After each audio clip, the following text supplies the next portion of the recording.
Namaskar, I, Sarika Gupta, Assistant Professor in Vianney Girls College. Today, I am going to deliver a lecture on Cold War.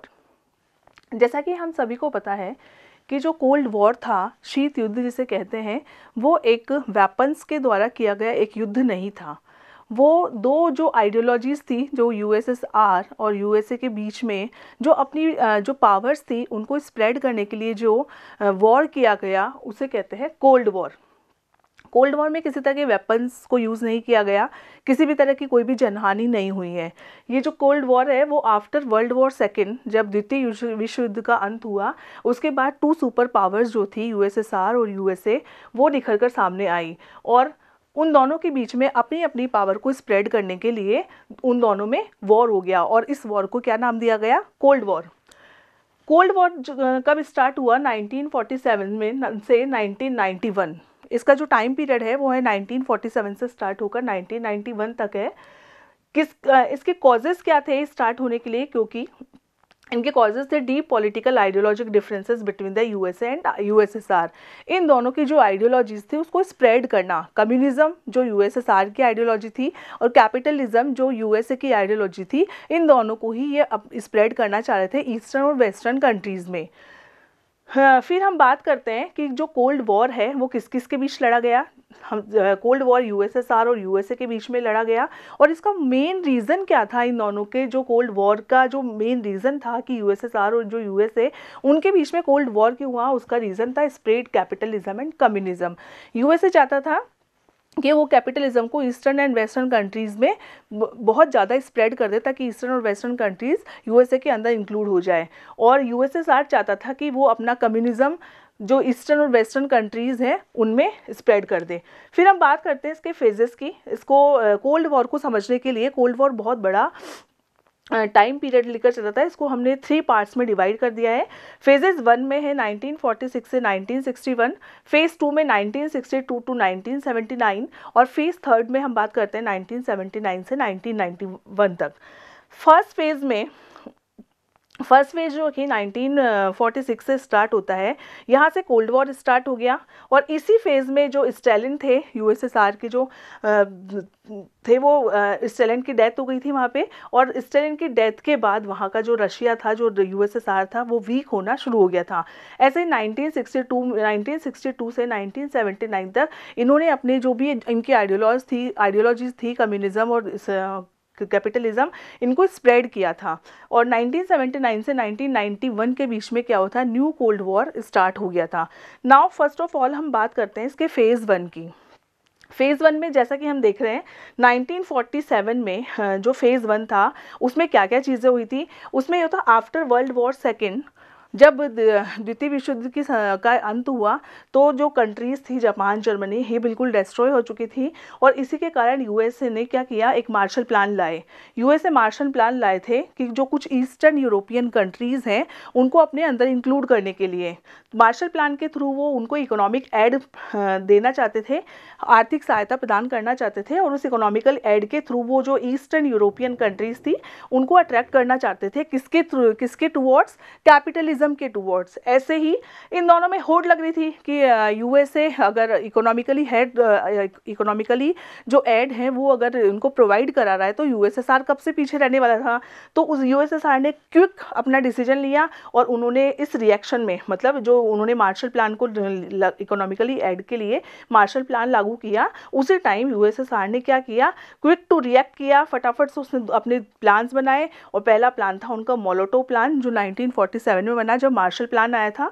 और Molotov plan बनाने का उनका जो purpose था वो ये था कि जो भी कंट्रीज़ हैं उन कंट्रीज़ को इकोनॉमिकली एड देने के लिए, जो वीक कंट्रीज़ हैं। फिर नेक्स्ट वो उसी के साथ साथ में दूसरा प्लान ले आए, कॉमिनफॉर्म एक ऑर्गेनाइजेशन थी जो क्या करना चाहता था? स्प्रेड करना चाह रहा था कम्युनिज्म को स्प्रेड करने के लिए जो वहाँ पे एक ऑर्गेनाइजेशन थी वो कॉमिनफॉर्म, वो बनाई गई और कम्युनिज्म को बहुत ज़्यादा फैलाया गया अदर कंट्रीज़ में।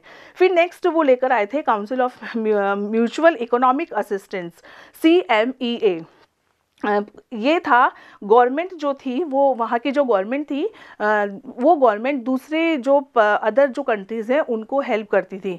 इस तरह से जो यूएसएसआर है और यूएसए है वो एक दूसरे की हेल्प के लिए क्या क्या करना चाहते हैं, कुछ different different kind of plans लाए। जैसे यूएसए लाया था मार्शल प्लान और यूएसएसआर लाया था मोलोटोव कॉमिनफॉर्म और CMEA। नेक्स्ट हम बात करते हैं इन 1948 में, जैसे कि हमने देखा 1947 में मार्शल प्लान लाए, मोलोटोव प्लान लाए, as well as Berlin blockade हुआ 1948 में। बर्लिन ब्लॉकेड में यूएसएसआर ने जो यूएसएसआर थे जो अपना कम्युनिज्म स्प्रेड कर रहे थे, उन्होंने क्या किया, जो वेस्टर्न जर्मनी थी, वेस्टर्न जो कंट्रीज़ थी उनमें क्या कर दिया, अब वहाँ पे टैंक्स लगा दिए, अपने टैंक्स लगा दिए ताकि जो वेस्टर्न कंट्रीज़ हैं उनको किसी भी तरह की कोई भी इकोनॉमिकली हेल्प नहीं मिल सके, ताकि उनकी जो रेल और रोड केनाल इन सब का जो लिंक था उसको स्टॉप कर दिया। किसके थ्रू? यूएसएसआर के थ्रू।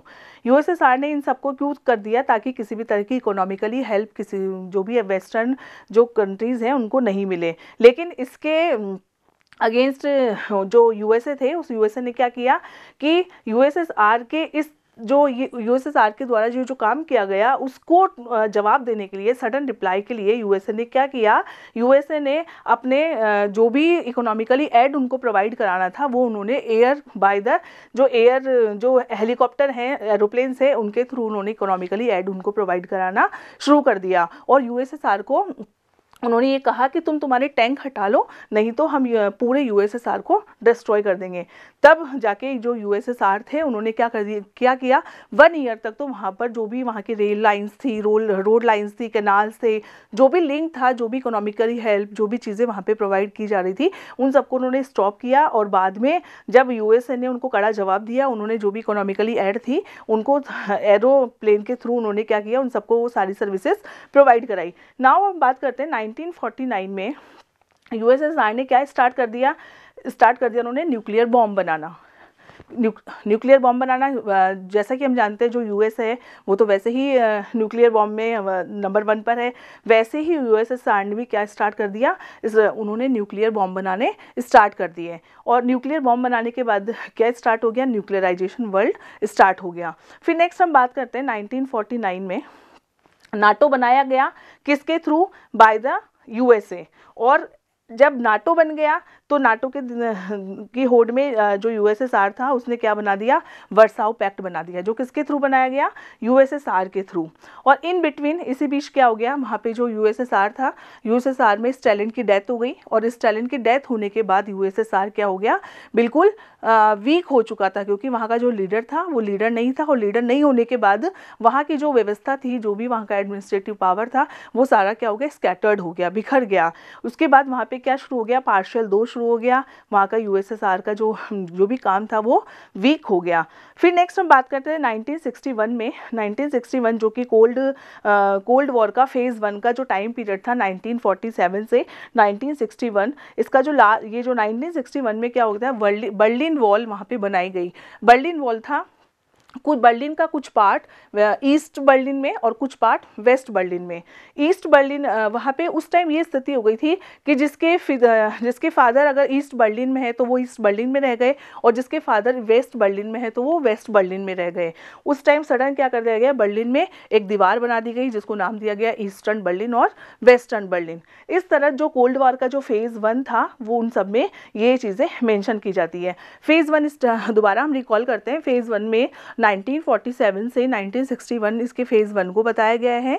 उस फेज़ 1 में है इन्होंने अपनी जो भी यूएसएसआर और यूएसए के बीच में जो भी किसी भी तरह का कोई कॉन्फ्लिक्ट वैसा नहीं था कि कोई वेपन्स के थ्रू इनमें कुछ तरह का कॉन्फ्लिक्ट हो रहा है। ये सिर्फ एक आइडियोलॉजी को स्प्रेड करना चाहते थे। यूएसए चाहता था कि सब जगह जो ईस्टर्न वेस्टर्न कंट्रीज़ है उन जगह क्या हो, कैपिटलिज्म स्प्रेड हो। और एज वेल एज जो यूएसएसआर था वो भी ये चाहता था कि हमारा क्या हो, कम्युनिज्म को स्प्रेड किया जाए। इसके लिए इन्होंने बहुत सारे प्लान्स बनाए थे, जिनमें मार्शल प्लान था जो यूएसए के थ्रू बनाया गया, और मोलोटोव प्लान था, कॉमिनफॉर्म था, CMEA था जो कि एक गवर्नमेंट की हेल्प के लिए बनाया गया। गवर्नमेंट हेल्प करती थी अदर कंट्रीज़ को।